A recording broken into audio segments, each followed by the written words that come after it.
One nation one election सिर्फ एक चर्चा का विषय नहीं है। ಜನಕಲ್ಯಾಣದ ರೂವಾರಿಯನ್ನ ಆಯ್ಕೆ ಮಾಡುವ ಚುನಾವಣೆಗಳೇ ಜನಕಲ್ಯಾಣದ ಸಂಕಲ್ಪ ಈಡೇರಿಸಲು ಅಡ್ಡಿಯಾಗ್ತಾ ಇವೆ ಎಂಬ ಕಾರಣಕ್ಕೆ ಕೇಂದ್ರ ಸರ್ಕಾರ ಒಂದು ರಾಷ್ಟ್ರ ಒಂದು ಚುನಾವಣೆಯ ಕಲ್ಪನೆಯ ಹಿಂದೆ ಬಿದ್ದಿದೆ. ದೇಶದಲ್ಲಿ ಹಿಂದೆ ಕೂಡ ಇತ್ತು ಒಂದು ರಾಷ್ಟ್ರ ಒಂದು ಚುನಾವಣೆಯ ಪರಿಕಲ್ಪನೆ. ಭಾರತದಲ್ಲಿ 1967ರ ಚುನಾವಣೆ ಮುಗಿಯುವವರೆಗೂ ಒಂದು ರಾಷ್ಟ್ರ ಒಂದು ಚುನಾವಣೆ ಎಂಬ ಪರಿಕಲ್ಪನೆ ಚಾಲ್ತಿಯಲ್ಲಿತ್ತು. ಆದರೆ ಆ ನಂತರ ಭಾಷಾವಾರು ರಾಜ್ಯಗಳ ವಿಂಗಡಣೆ ಸೇರಿದಂತೆ ಹಲವು ಕಾರಣಗಳಿಂದ ಕೆಲ ರಾಜ್ಯಗಳಲ್ಲಿ ಅವಧಿಗೂ ಮುನ್ನ ಚುನಾವಣೆಗಳು ನಡೆದವು. ಆಗಿನಿಂದ ಒಂದು ರಾಷ್ಟ್ರ ಹಲವು ಚುನಾವಣೆಗಳು ದೇಶದಲ್ಲಿ ಚಾಲ್ತಿಗೆ ಬಂದವು.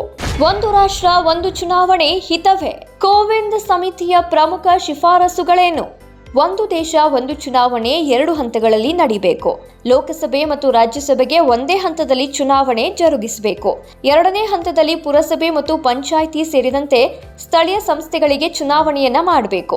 ಭಾರತೀಯ ಚುನಾವಣಾ ಆಯೋಗದ ಸಹಯೋಗದಲ್ಲಿ ಒಂದೇ ಮತದಾನ ಪಟ್ಟಿ ರಚಿಸಲು ಶಿಫಾರಸನ್ನ ನೀಡಬೇಕು. 2029ಕ್ಕೆ ಲೋಕಸಭೆ ವಿಧಾನಸಭೆಗಳಿಗೆ ಏಕಕಾಲಕ್ಕೆ ಚುನಾವಣೆ ನಡೆಸಬೇಕು.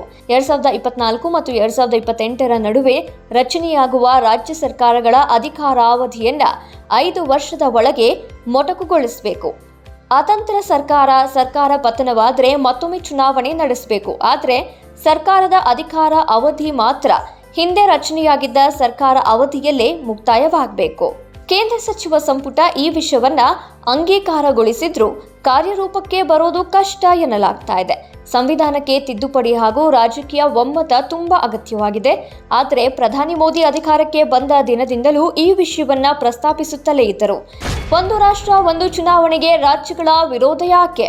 ಕೇಂದ್ರ ಸರ್ಕಾರದ ಈ ನಿರ್ಧಾರಕ್ಕೆ ಬಿಜೆಪಿಯೇತರ ಸರ್ಕಾರಗಳಿದ್ದ ರಾಜ್ಯಗಳು ಹಾಗೂ ವಿಪಕ್ಷಗಳು ವಿರೋಧಿಸ್ತಾ ಇವೆ.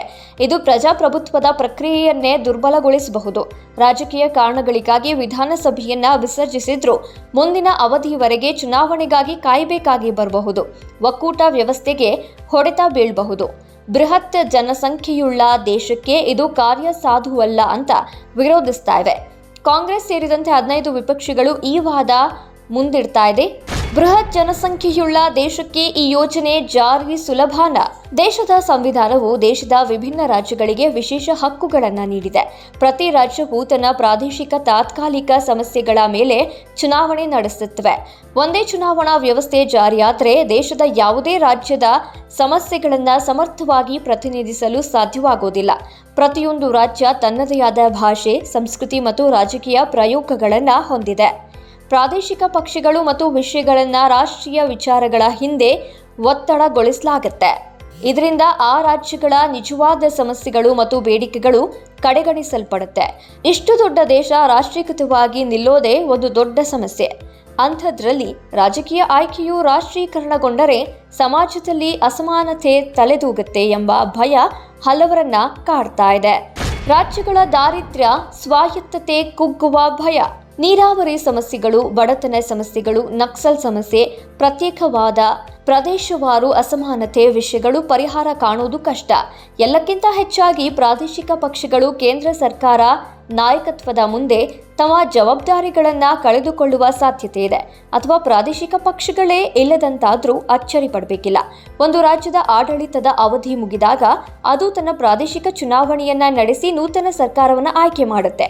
ರಾಜ್ಯ ಚುನಾವಣೆಗಳು ಆಯಾ ರಾಜ್ಯ ಸಮಸ್ಯೆಗಳ ಮೇಲೆ ನಡಿಬೇಕೇ ವಿನಃ ಕಾಶ್ಮೀರದ ಸಮಸ್ಯೆ, ಪಾಕಿಸ್ತಾನದ ಭಯ, ಚೀನಾದ ಗಡಿ ವಿಚಾರದ ಮೇಲೆ ಚುನಾವಣೆಗಳು ನಡೆದ್ರೆ ದೇಶವು ಹಿಂದೆಂದೂ ಕೇಳರಿಯದ ದಾರಿದ್ರ್ಯದಲ್ಲಿ ಬೀಳಬೇಕಾಗತ್ತೆ. ರಾಜ್ಯಗಳಲ್ಲಿ ಅರಾಜಕತೆ ಹೆಚ್ಚಾಗಿ ದೇಶವು ಒಕ್ಕೂಟದ ಬುನಾದಿ ಬೂದಿಯಾಗತ್ತೆ. ಪ್ರಾದೇಶಿಕ ಸಮಸ್ಯೆಗಳು ಮತ್ತು ವಿಷಯಗಳು ರಾಷ್ಟ್ರದ ರಾಷ್ಟ್ರೀಯತೆಯ ವಿಷಯಗಳಲ್ಲಿ ಮರೆಯಾಗಿ ಬಿಡುತ್ತವೆ. ಸ್ಥಳೀಯ ಸಮಸ್ಯೆಗಳಿಗೆ ಪರಿಹಾರ ಕಾನೂನು ರೂಪಿಸುವ ಅವಕಾಶ ಕಳೆದು ಹೋಗುತ್ತೆ. ರಾಜ್ಯಗಳು ಕೇಂದ್ರದ ನೆರವಿನಿಂದ ಜೊತೆಗೆ ತನ್ನದೇ ಆದ ಅಭಿವೃದ್ಧಿ ಮತ್ತು ಆಡಳಿತ ಕ್ರಮಗಳನ್ನು ರೂಪಿಸಬಲ್ಲ ಸಾಮರ್ಥ್ಯವನ್ನ ಹೊಂದಿರುತ್ತೆ. ಒಂದು ರಾಷ್ಟ್ರ ಒಂದು ಚುನಾವಣೆ ಎಂಬ ಪ್ರಸ್ತಾಪ ಕೇಂದ್ರಕ್ಕೆ ಹೆಚ್ಚಿನ ಶಕ್ತಿ ನೀಡುತ್ತೆ ಮತ್ತು ರಾಜ್ಯಗಳ ಸ್ವಾಯತ್ತತೆ ಕುಗ್ಗಿಸಬಹುದು. ರಾಜ್ಯಗಳ ಸಂವಿಧಾನಿಕ ಹಕ್ಕುಗಳು, ವೈವಿಧ್ಯತೆ ಮತ್ತು ಪ್ರಾದೇಶಿಕ ಸಮಸ್ಯೆಗಳು ಮಹತ್ವವನ್ನ ಕಳೆದುಕೊಳ್ಳುವ ಅಪಾಯ ಹೆಚ್ಚಾಗಿದೆ. ಇದರಿಂದ ಅಂತಃಕಲಹಗಳು ಹೆಚ್ಚಾಗಿ ಒಕ್ಕೂಟ ಛಿದ್ರವಾಗುವ ಅಪಾಯ ಹೆಚ್ಚಾಗಿ ಕಾಣಿಸ್ತಾ ಇದೆ.